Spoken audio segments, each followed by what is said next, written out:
Hello students, this video is for class 9 biology. In this video I will continue with the chapter that I have started with you people, that is excretion from the chapter 3. So let's continue with that part. So today we will start with the topic of excretory products of plants.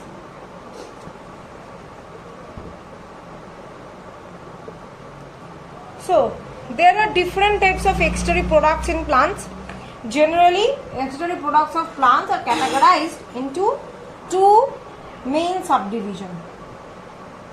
What are they? First one is nitrogenous.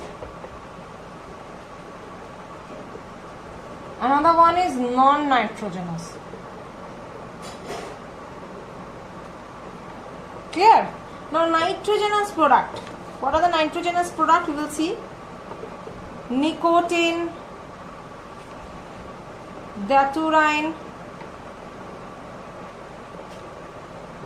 quinine,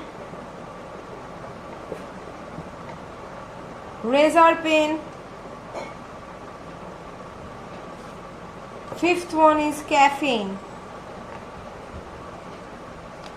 And if I'll consider non-nitrogenous, what are they? They are gum. Second one is latex. Third one is resin. Fourth one is tannin. So these are the nitrogenous and non-nitrogenous excretory products of plants. Now there is a chart in your book in page number 108. If you can see this chart is very important. You have to read this chart. So at first I will start with this non-nitrogenous part. See, gum. Okay, these are slimy substance produced in the plant by the breakdown of the cellulose which are present in the cell wall and is excreted through the stem normally or by injury. Now it is soluble in water and form a slightly colloidal solution. These are complex carbohydrate and which upon hydrolysis yield complex organic acid. Gums are generally found in the plants like acacia, cyrus. These are the plants which gives out gum as the excretory product. Economic importance of them, that means how it is economically beneficial to us. First of all, it acts as an adhesive for various industries, wooden furniture making, book binding, used as laxative in case of medicine. So these are the economic importance of gum. So gum done. Now we will move on to the resin. These resins are hard substances, brittle, hard but brittle. Brittle means that if we will just hammer it, it will break down into pieces. Insoluble in water, milky complex, and are formed by the oxidation of essential oils. They are, as they are insoluble in water, they are soluble in alcoholic solution like ether or alcohol. Okay. Now, which type of plants can give out resin? Resins are stored in special resin duct of plants, mainly pine trees. That means there is a special duct termed as resin duct which is producing the resin. Now, what is its economic importance? It is used in paints. It is used in varnishes. Okay, it is used as a raw material for manufacturing of soap and phenyl. It is also used in medicine. Clear? So resin is also done. Next we will move to the latex. Okay, it is a liquid suspension mixture, consists of protein, gum, resin, alkaloids, and these excretory fluid are normally present in special type of lactiferous duct of plants. That means latex may be milky white, watery, yellow, brown, orange. That means these are the special ducts which will release out the latex. Clear? Now, which type of plant is giving out the latex? First of all, lacticiferous cells, which is giving out the latex, lacticiferous cells of plants. Of which plants? Of ficus, calotropis, musa, tobacco. These are the plants who are having this lacticiferous gland, or you can say duct, and that is releasing out the latex. Clear? Next, economic importance is that it is the natural para-rubber and is used for the manufacture of tire, tube, eraser, etc., etc. Now, papaya contains a latex. Obviously, I think you have seen the papaya oozes out some milky fluid. Now, that is the latex of the papaya. It contains an enzyme called papain. That enzyme is used as a medicine for protein digestion. Chewing gum industry also, in chewing gum industry, latex is also used.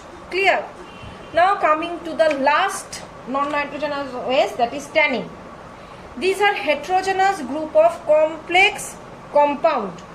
These are bitter to taste and are stored in cell wall, collenchyma cells and wood parts of the plant. Now, which plants can give us tannin? Amloki, horitoki, these unripe fruits, they are containing this tannin. Tamarind, leaves of tea, they are containing the tannin. Now, what is the economic importance behind it? It is used for tanning the leather, used as aseptic agent against microorganism, used for preparation of ink. So this is the economic importance of tannin. Now here we are completing the non-nitrogenous part. Now coming to the nitrogenous part. You see there is another chart in page number 109. This one, this table. This table is for the nitrogenous waste. Okay. So first one is quinine. We will see. Very important nitrogenous waste. Quinine. Source is bark of cinchona. Use or economic importance is it is a very good medicine for malaria fever. Next, razor pen. This one. It is the source of it is the barks of root of Rauwolfia plant. Not the root but the bark of the roots. And where is it used? It is used for controlling high blood pressure, treatment of insomnia, mental disbalance, immunity. All these are the economic importance of razor pen. Now the third one is daturine. This one. From where we can get it? From the leaves and fruits of datura. And what is the economic importance of it? It is the medicine for asthma. Next, nicotine. Nicotine. It is obtained from the leaf of tobacco and it is used as a stimulant. Next, another one is there which is not mentioned over here, that is strychnine. The spelling is this. Okay, this is a nitrogenous waste and it is obtained from the seeds of Strychnos nux vomica. It is a medicine for the enteric disease. Another one is there which is also not written over here, that is morphine. Okay, morphine, it is the source of it is the epicarp of the unripe poppy fruit and it is used for the medicine of insomnia, pain, body ache, for these things. Last one is the caffeine. It is obtained from the seed of the coffee plant and it is used as painkiller. It is written over here painkiller but it is not. It is wrong over here. It is used as a stimulant. Clear? So till this much I am keeping the video. In the next video I will continue with the chapter.